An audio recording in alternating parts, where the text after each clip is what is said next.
വേണ്ടിയിട്ട് ഇവിടെ ഞാൻ 1/2 കിലോ ബോൺലെസ് ചിക്കൻ ക്യൂബായിട്ട് കട്ട് ചെയ്ത് വെച്ചിട്ടുണ്ട്.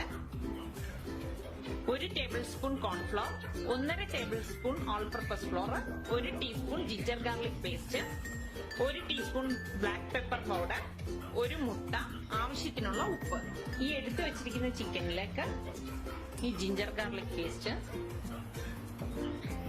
Black pepper powder, all purpose floor, cornflour ഇട്ട് നന്നായിട്ട് മിക്സ് ചെയ്ത് കൊടുക്കാം. ഒട്ടും വെള്ളം ചേർക്കേണ്ട ആവശ്യമില്ല, ചിക്കനിൽ തന്നെ ഉള്ള വെള്ളം മതിയാവും. ആവശ്യത്തിനുള്ള ഉപ്പിട്ട് കൊടുക്കാം. ഈ മുട്ട പൊട്ടിച്ചൊഴിക്കാം. നന്നായി യോജിപ്പിച്ചു കൊടുക്കാം.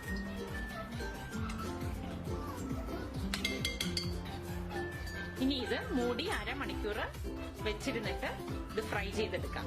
ഇനി ഇതിന് വേണ്ട മറ്റു സാധനങ്ങൾ: 1/2 teaspoon cumin seed, 1 teaspoon black pepper powder, 1/4 teaspoon cumin powder,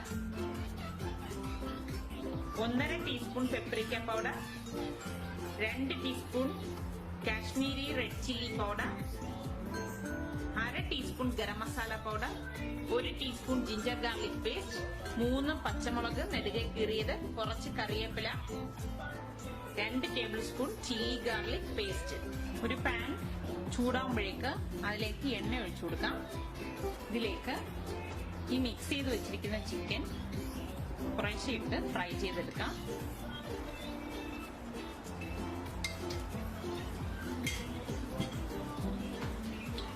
ഇത് ലോ ഫ്ലെയിമിലിട്ട് ഫ്രൈ ചെയ്തെടുക്കാം. ഇനി ഇതിനെ ഒന്ന് മറിച്ചിട്ട് കൊടുക്കാം.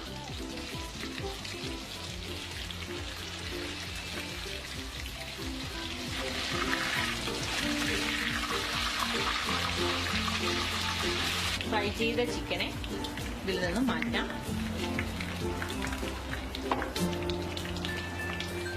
ഇനി ബാക്കിയുള്ള ചിക്കനും ഇതുപോലെ ഈ എണ്ണയിലിട്ട് ഫ്രൈ ചെയ്തെടുക്കാം. ഫ്രൈ ചെയ്ത ഇതേ പാനിൽ തന്നെ ബാക്കിയുള്ള എണ്ണ മാറ്റിയിട്ട് 2 ടേബിൾ സ്പൂൺ എണ്ണ അതിൽ നിന്ന് തന്നെ ഒഴിക്കുക. ഇതിലേക്ക് എടുത്തു വെച്ചിരിക്കുന്ന ചെറിയ ജീരകം ഇട്ട് കൊടുക്കാം. ഈ ജിഞ്ചർ ഗാർലിക് പേസ്റ്റ്, പച്ചമുളക്, കറിവേപ്പില. ഫ്ലെയിം ലോ ഫ്ലെയിമിലിടുക. എടുത്തു വെച്ചിരിക്കുന്ന cumin powder, garam masala powder, black pepper powder, മുളക് പൊടി, പെപ്പറിക്ക പൗഡർ, ഈ ഗാർലിക് ചില്ലി സോസ് ഇതിലേക്ക് ഒഴിച്ചു കൊടുക്കാം. നല്ലതുപോലെ ഇത് മിക്സ് ചെയ്ത് കൊടുക്കാം. ആവശ്യത്തിനുള്ള ഉപ്പിട്ട് കൊടുക്കാം. ഫ്രൈ ചെയ്ത് വെച്ചിരിക്കുന്ന ചിക്കൻ ഇതിലേക്ക് മിക്സ് ചെയ്ത് കൊടുക്കാം. ഇതിലേക്ക് കുറച്ചുകൂടി കറിവേപ്പില ഇട്ട് കൊടുക്കാം. നല്ല ഫ്ലെയിമിലിട്ട് ഒരു 2 മിനിറ്റ് ഒന്ന് ഇളക്കി കൊടുക്കാം. എന്നിട്ട് ഗ്യാസ് ഓഫ് ചെയ്യാം. ഇതിനെ ഇനി സെർവിംഗ് ഡിഷിലേക്ക് മാറ്റാം.